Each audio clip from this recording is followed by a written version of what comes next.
All right, hey, this is Beowulf by Strafford. This is the 19 question engine, this 19-step pattern that appears in every great story and every bad one. It appears in every story except when you try to tell a story or when you try to do a rough draft intentionally, then you mess it up. I don't know why. I think it's, well, I know why. I'll tell you why. All right, so this is Beowulf by Strafford.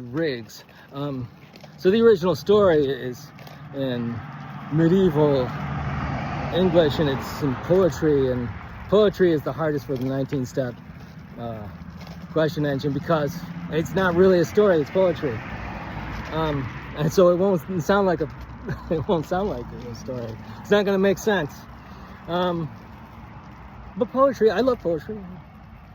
And then, hey, once you hit some of these marks, hey, the poem is over, right?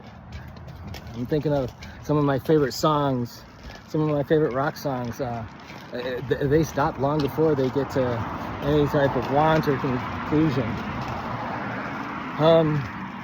Let's see. Yeah, isn't that strange?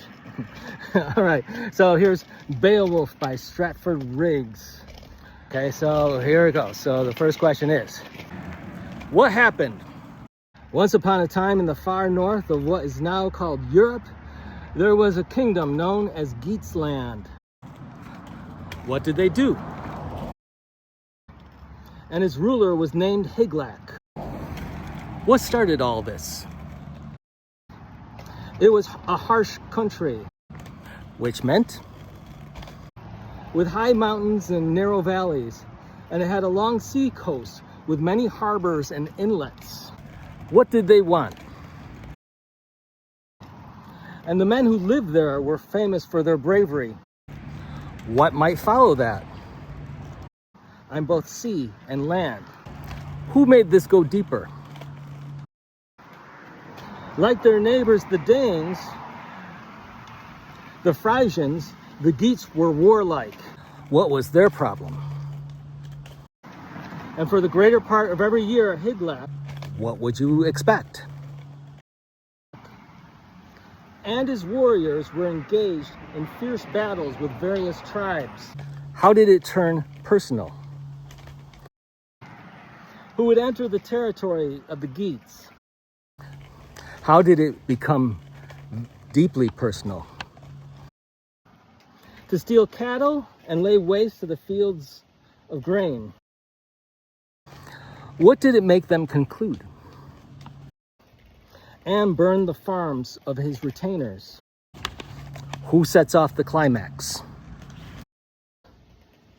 There were other foes. What's their problem? 2.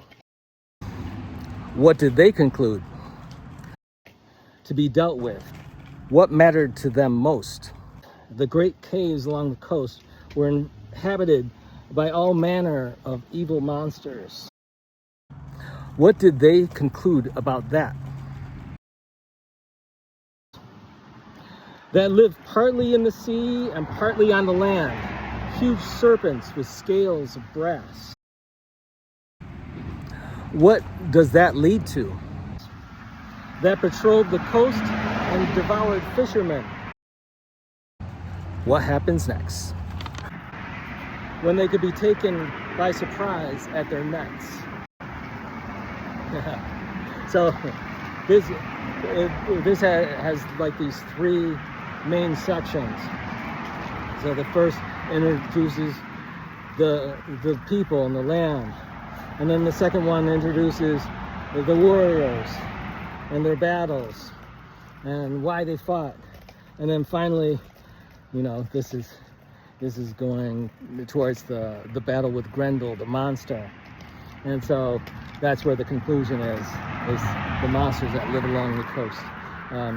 Eventually, Beowulf tracks down Grendel's mother, who lives in a cave under the water along the coast. This is fun. All right, so it's not just adventures. It's not just romance. It's not just fiction. It's nonfiction too. I've got to find some nonfiction, huh? All right, so it's too easy to see the fiction and the nonfiction of 100 years past. All right, so if you're having fun with this, if you want to make your own adventure story, if you want to make any other type of story, if you want to make a nonfiction story, click the link below and follow it to a free supplemental video where I teach you how to identify the 19 question engine and use it for yourself. All right, good luck. Thanks for watching this video. Thanks for taking interest in building your skills as a writer. You're awesome. Later.